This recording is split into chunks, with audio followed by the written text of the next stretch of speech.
सलाम नमस्ते, मैं हूं सलीम अख्तर सिद्दीकी। कोई विधायक या मंत्री अगर उन्हें कोई उनके क्षेत्र से बाहर नहीं जानता तो बहुत आसान सी तरकीब है कि ऐसा बयान दे दो कि पूरा देश जान जाए। भाजपा नेताओं के रिकॉर्ड की सुई आजकल मुसलमान औरंगजेब और होली पर अटकी हुई है।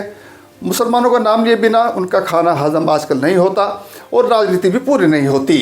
अपनी मौत के 318 साल बाद भी औरंगजेब इनके लिए संजीवनी बना हुआ है।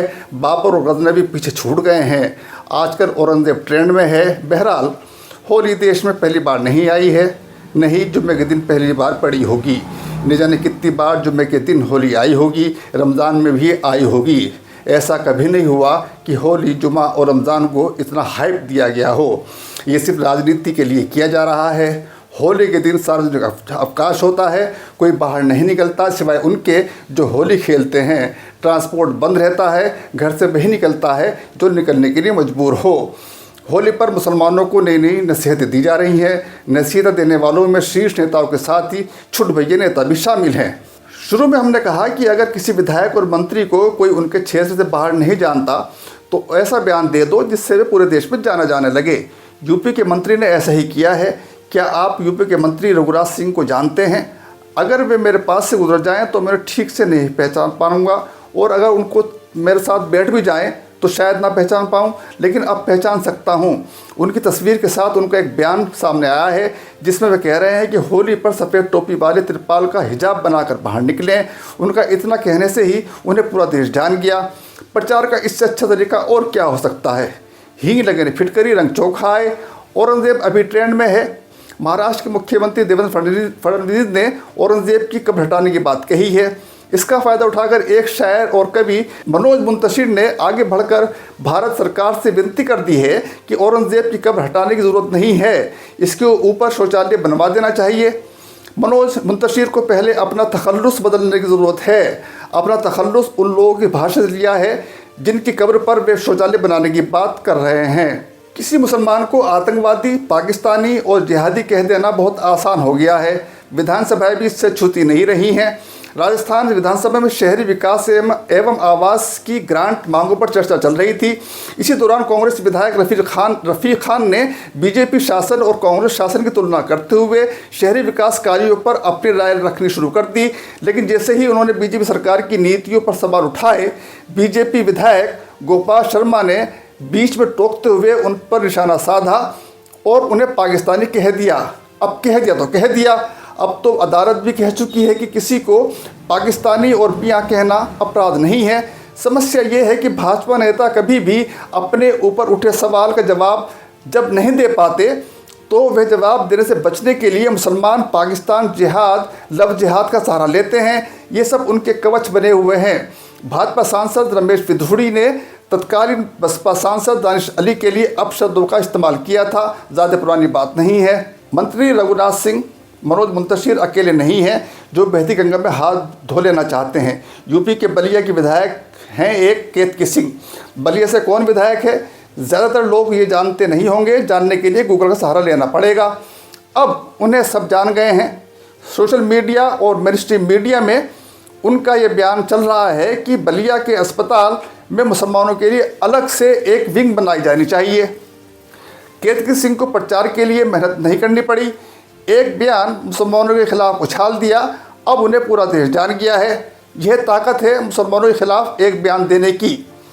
केंद्रीय मंत्री गिरिराज सिंह कह रहे हैं कि अगर कभी सभी मुसलमान पाकिस्तान चले जाते तो हमारी बहु बेटियाँ सुरक्षित रहती।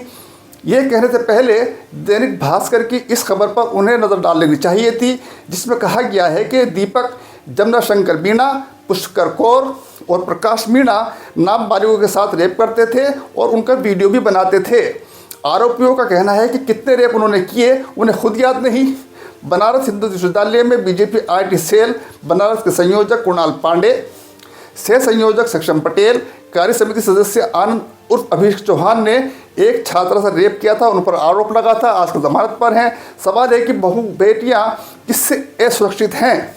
गुजरात से खबर है कि एक शख्स ने 5 साल की एक बच्ची को कुल्हाड़ी से काट डाला और उसका खून मंदिर की सीढ़ियों पर चढ़ा दिया। केतकी सिंह, गिरिराज सिंह, मनोज मुंतशिर, देवेंद्र फडणवीस या रघुराज सिंह या अन्य भाजपा नेताओं की नज़र इस तरह खबरों पर क्यों नहीं उठती? उत्तराखंड की अंकिता भंडारी की हत्या उन्हें उद्धृत क्यों नहीं करती? अंकिता भंडारी की हत्या के बारे में सुप्रीम कोर्ट के एक वकील ने क्या कहा है, ये भी उन्हें मालूम नहीं होगा। गोदी मीडिया इन सब पर मुंह बंद रखेगा, बल्कि आग में घी डालने का काम करेगा। गोदी मीडिया के लिए भारत की आर्थिक तबाही मायने नहीं रखती, अमेरिका का आर्थिक आतंकवाद मायने नहीं रखता। उसके लिए यह खबर महज एक रूटीन खबर है। काम के दबाव में जीएसटी के कमिश्नर ने 15वीं मंजिल को कूदकर आत्महत्या कर ली। भारी कर्ज के चलते आत्महत्याएं भी उसके लिए बड़ी खबर नहीं है। गोदी मीडिया की क्या हालत हो गई है, इसकी बानगी देखिए। यूपी में एक भाजपा नेता कुलफाम सिंह यादव की हत्या हो गई। नेता के बेटे ने पेट में जहर का इंजेक्शन देकर मारने का आरोप लगाया है। इसी खबर के बहाने नवभारत टाइम्स ने खबर लगाई, गुलफाम सिंह यादव मर्डर केस, जहर देकर हत्या। मुगलों के ज़माने में भी इसका होता था खूब इस्तेमाल। देखा कैसे एक हत्या के बहाने मुगलों के बीच ले आया गोदी अखबार। हालांकि खबर के बीच में यह भी लिखा गया है कि महाभारत में भी जहर के ज़रिए हत्या की कोशिश का प्रसंग है, लेकिन जो मज़ा हेडिंग में मुगलों को लगाने में है वह महाभारत में कहाँ है? अंग्रेज़ भी हिंदुओं और मुसलमानों के बीच इतनी दूरियां पैदा नहीं कर सके थे जितनी इस दौर में कर दी गई हैं। एक ज़माना था जब रेलवे स्टेशनों पर हिंदू पानी मुस्लिम पानी अलग अलग मिलता था। ट्रेनों में हिंदू पानी मुसलमान पानी की व्यवस्था थी। हिंदुओं के लिए अलग पानी पिलाने वाले होते थे, मुसलमानों के लिए अलग होते थे। स्टेशनों पर प्याऊ लगे थे, हिंदू पानी मुस्लिम पानी। भारत 75 साल पीछे लौट गया है। हिंदू अस्पताल मुस्लिम अस्पताल की मांग हो रही है। ये काम चुने हुए प्रतिनिधि और नेता कर रहे हैं। देश को समाज को हर स्तर पर बांटा जा रहा है। लोगों के मन में एक दूसरे के प्रति नफरत भरी जा रही है। ऐसे समाज का भविष्य खतरे में है जो इन नफरतियों को पनपने दे रहा है। सही ये है कि ऐसे लोगों की संख्या कम है जो हिंदू मुसलमान को बांटने की कोशिश कर रहे हैं। समाज का एक बड़ा वर्ग आज भी धर्मनिरपेक्षता में यकीन रखता है। होली पर खुलकर मुबारकबाद दें। अगर आने जाने में अनजाने में आप पर रंग डल भी जाता है तो उसे नज़रअंदाज करें, हंसकर टाल दें। ये देश सबका है, मेरा भी है और आपका भी है। सभी को होली की हार्दिक बधाई। आपकी गुजिया का मुंतज़िर मैं सलीम अख्तर सिद्दीकी। सलाम, नमस्ते, बहुत बहुत शुक्रिया।